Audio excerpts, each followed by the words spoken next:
Salut à tous, très content de te retrouver aujourd'hui dans une nouvelle vidéo sur ma chaîne pour qu'on parle des altcoins. Alors, on va vraiment se poser une question, est-ce qu'on ne serait pas sur le point ici d'avoir une petite alt season, en tout cas une période assez courte où les alts pourraient faire des performances honorables, des fois 5, des fois 10? C'est la question à laquelle on va répondre dans cette vidéo à travers l'analyse technique et l'analyse structurelle, c'est-à-dire l'étude des dynamiques, des patterns, des structures et des tendances. Donc on va vraiment prendre le temps de répondre à cette question.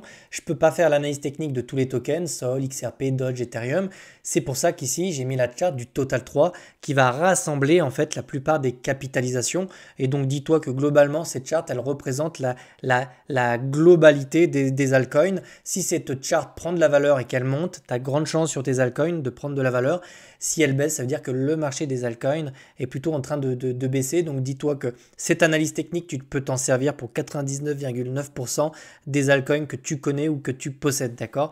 Juste avant de rentrer dans le détail pour savoir si les altcoins peuvent connaître une phase haussière durant le printemps, parce que tu sais que c'est un scénario qui est possible selon moi, et je vais l'étayer dans cette vidéo. Je te présente très rapidement BitLearn, parce que j'ai mis une promotion d'un mois dessus. Donc BitLearn, c'est quoi? C'est une plateforme numérique qui te permet de pratiquer l'analyse technique et le trading, et pas simplement de consulter, parce que la majorité des formations ou la majorité des contenus que tu vas regarder sur YouTube ne vont pas te permettre d'apprendre. Tu vas connaître de la théorie, mais si tu ne pratiques pas, ça ne va pas s'ancrer. Et donc le but de BitLearn, c'est de répondre à ça en te proposant des outils. Donc là, tu vois, ça c'est différentes personnes qui sont sur BitLearn, qui postent régulièrement des analyses techniques pour essayer de pratiquer à travers un bloc pédagogique qu'elles ont directement dans l'onglet formation ici. Donc quand tu cliques dans ton petit onglet, tu vas avoir, donc tu peux déjà consulter tout ça, hein. Il y a des vidéos gratuites, les insights sont gratuits, donc tu n'as pas besoin de te connecter. Et donc tu vois ici 30% de théorie, 70% de pratique à peu près pour essayer d'apprendre une discipline. Donc tu as différents blocs techniques au sein de cette formation. Très rapidement, tu as un bloc avec des fondamentaux. Tu peux déjà aller consulter le programme. Donc c'est notamment beaucoup de macroéconomie, hein. Ça c'est plutôt pour les indices. Tu vas avoir un bloc d'analyse technique. Donc c'est comment te créer un compte sur TradingView, l'installer, mettre des indicateurs, les comprendre, les utiliser. Donc, tu vas avoir énormément de contenu qui concerne l'analyse technique, des vidéos sur la cyclicité du marché crypto-monnaie, de l'order flow pour le sentiment de marché. Tu vas avoir des stratégies de trading pour commencer à te préparer, brancher un compte de trading sur TradingView pour trader avec BitGet par exemple, enfin, ou Binance, peu importe. Donc tout ça, c'est expliqué dans cette formation-là.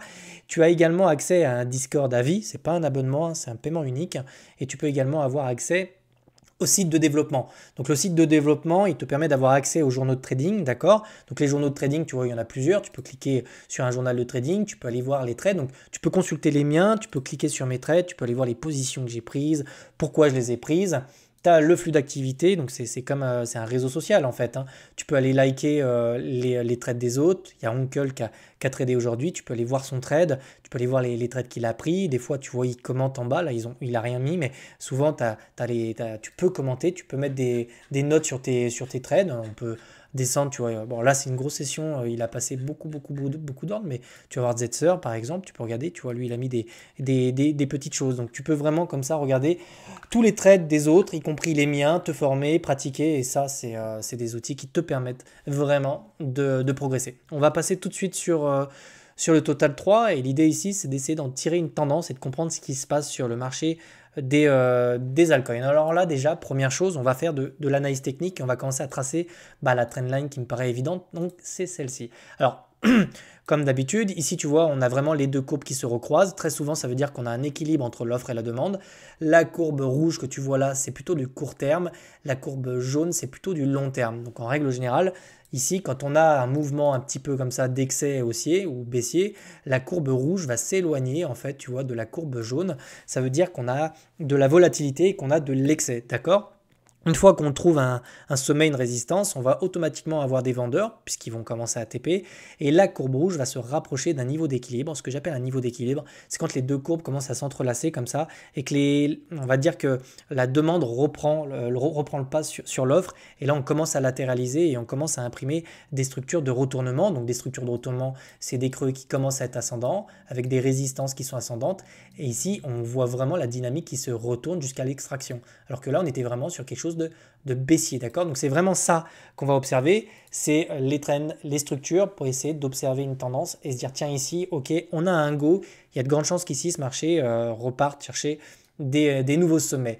Et ici, ce qu'on peut observer, c'est que pour le moment, on est toujours sur une dynamique qui est baissière, c'est-à-dire qu'on a toujours nos résistances qui sont descendantes, on le voit ici, on a beaucoup de mal à les repasser. On a ceci dit, on peut regarder une volatilité qui diminue, c'est-à-dire que ce dump-là est plus court que celui-là, est toujours plus court et on voit qu'on a tendance à avoir une volatilité qui diminue, donc c'est un petit peu le cas ici, tu vois, on a des grands pics au début, puis ensuite ça diminue, ça diminue, ça diminue, ça diminue et on se retourne et on retourne chercher de nouveaux sommets. Donc moi, ce que je suis en train d'observer ici, c'est qu'ok, on est toujours sur une dynamique qui est baissière, puisqu'on fait des creux et des sommets descendants, d'accord? Mais au sein de cette dynamique, j'ai l'impression que ça s'essouffle un petit peu et qu'on commence à avoir de la volatilité qui diminue. On a la volatilité qui commence à se réduire, ce qui est plutôt normal, parce que si on retrouve en fait, et on revient chercher les deux moyennes mobiles. Les deux moyennes mobiles commencent à se recouper. Donc maintenant, ce qui m'intéresse, puisqu'on est vraiment sur le niveau de cette trendline, il faudrait qu'on évolue de l'autre côté de cette trend. D'accord? Donc rappelle-toi ici, on peut prendre cet exemple-là, il avait très très bien marché. Première chose, c'est le cours qui évolue de l'autre côté de la trend. Ici, ok, on est passé de l'autre côté, on avait le premier signal. Le deuxième signal, c'est que le cours évoluait au-dessus des deux moyennes mobiles. Ok, là on était dessous, hop, là on repasse au-dessus, on s'en sert comme support et ensuite on part chercher de nouveaux sommets. Pour le moment, tu vois qu'on est en train d'essayer de passer de l'autre côté de la trend, mais on est toujours sous les deux moyennes mobiles. Donc idéalement, ce qu'on veut, c'est vraiment quelque chose comme ça, qu'on commence à consolider au-dessus des moyennes mobiles, d'accord, et qu'on commence à imprimer des creux et des sommets ascendants. C'est-à-dire on aimerait vraiment avoir quelque chose qui fait ça, qui fait ça, qui fait ça, pour essayer de vraiment retourner cette dynamique. Donc tu vois qu'ici, les choses commencent doucement à se mettre en place, on commence à avoir une volatilité qui diminue, on commence à se rapprocher de cette moyenne mobile, et de cette trend, mais il nous manque encore le go. Donc je pense qu'il nous manque encore une petite période, une phase de latéralisation ici qui nous permettrait justement de nous affranchir de cette trend et des moyennes mobiles. Alors pour ça, il faut regarder les niveaux. Est-ce qu'on est sur des bons niveaux pour le faire? Oui, je pense qu'on est sur des bons niveaux. Déjà, il y avait cette énorme, excuse-moi, il y avait cette énorme résistance ici. Donc tu vois, on commence à s'en servir comme support. On est revenu la chercher une fois, deux fois. On est en train d'essayer de consolider dessus.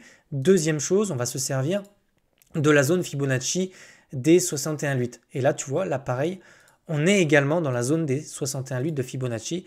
On essaie de consolider à l'intérieur, on essaie vraiment d'être projeté à l'intérieur de cette zone. Donc ça, c'est des zones qui sont de long terme dans lesquelles on essaie de trouver justement des supports, d'accord? Donc ici, la résistance qui se situe là, on a vraiment la trend, les deux moyennes mobiles. Et nous, ce qu'on veut vraiment, c'est commencer à latéraliser sur ces niveaux-là. Je commence à observer également, j'ai l'impression, une petite contraction. Donc on a vraiment probablement une espèce d'impulsion qui peut se mettre en place dans les prochains jours, dans les prochaines semaines. N'oublie pas que sur Bitcoin, j'ai fait l'analyse technique, donc elles sont toutes les deux complémentaires.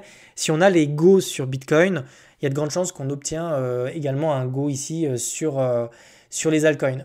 Deuxième chose ici, ça pour moi c'est un bull flag, d'accord, dans le sens où si on arrive à passer de l'autre côté de la trend, comme on l'a fait ici, il y a de grandes chances qu'on essaie de revisiter des niveaux qui se situeraient un petit peu plus haut. Donc on a forcément les deux résistances qui se situent là, d'accord, et on a également le niveau qui se situe là. Donc ça c'est un niveau Fibonacci que je vais te montrer, qui se situe hop, un petit peu plus bas, je vais te le mettre par là, donc le niveau des 61,8. Donc il faudra vraiment observer le cours en fait entre ces deux niveaux et faire très attention quand on se situera dedans parce qu'on est susceptible d'avoir des retournements de dynamique. Mais ça, c'est beaucoup trop tôt pour en parler. Pour le moment, on va vraiment se concentrer sur la phase de latéralisation qui peut se mettre en place sur ces niveaux-là. Donc ce que je suis en train de te dire, c'est que globalement, je suis très optimiste pour le mois de mai, plutôt le mois de mai, d'accord? Donc ce qu'il faut observer, là on va spéculer un petit peu, mais c'est vraiment une zone de latéralisation, éventuellement regagner des niveaux, essayer de construire quelque chose pour essayer de s'en affranchir et passer au-dessus. C'est vraiment ça que je m'attends à voir, plutôt courant fin avril, début mai, mi-juin, si la macroéconomie suit, ce qu'elle a l'air de faire, puisqu'on a des trêves de tarifs de 90 jours, etc. On a un Bitcoin qui reprend des couleurs, qui titille les 85 000 $ et qui est sur des niveaux clés.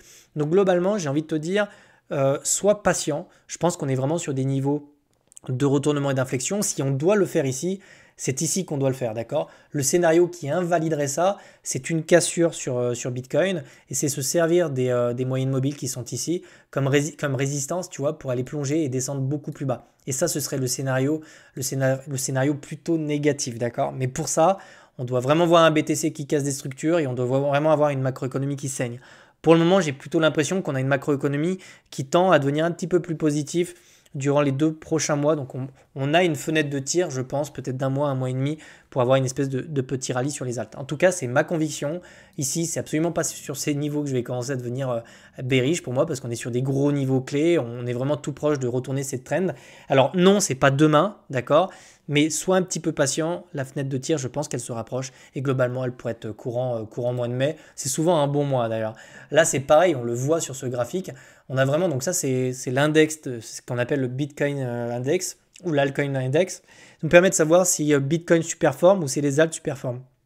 Et ici, en général, quand on vient chercher des niveaux extrêmement faibles, extrêmement bas sur cet indicateur, on a très souvent un bottom sur les altcoins. Derrière, on a un rallye comme ça, tu vois. Donc en fait, les structures comme ça peut mettre un petit peu de temps à se mettre en place, tu vois. Pour le moment, on n'a pas encore les structures. Et ça correspond bien à ce que je t'ai montré juste avant sur le Total 3. On est vraiment dans des zones qui sont extrêmement faibles, enfin des zones extrêmes si tu veux, dans lesquelles on va essayer de chercher des structures pour retourner ça, pour aller chercher justement un petit peu de volatilité sur les altcoins. Et dis-toi bien que le premier signal, on l'aura vraiment à la cassure de la trend qui est ici, d'accord? Donc surveille vraiment cette trend-là. Et le deuxième signal, ce sera vraiment la cassure, repasser au-dessus des moyennes mobiles, le pullback dessus. Et ici, tu auras tous les go pour essayer de te positionner, notamment sur les altcoins. Donc pour avoir ce genre de setup. Le creux plus haut, la résistance plus haut, l'inversion de dynamique, la cassure, on repasse au-dessus des moyennes mobiles et on part. Voilà, je pense que tu as vraiment le topo. Donc c'est vraiment ces 3 choses que tu dois surveiller. Si tu veux que je fasse une analyse plus poussée, plus technique sur un seul token, mets-le moi dans les commentaires. Et puis le token qui va revenir le plus souvent, j'essaierai d'en faire une vidéo cette semaine. Je te souhaite de passer une excellente journée et je te retrouve demain. Ciao.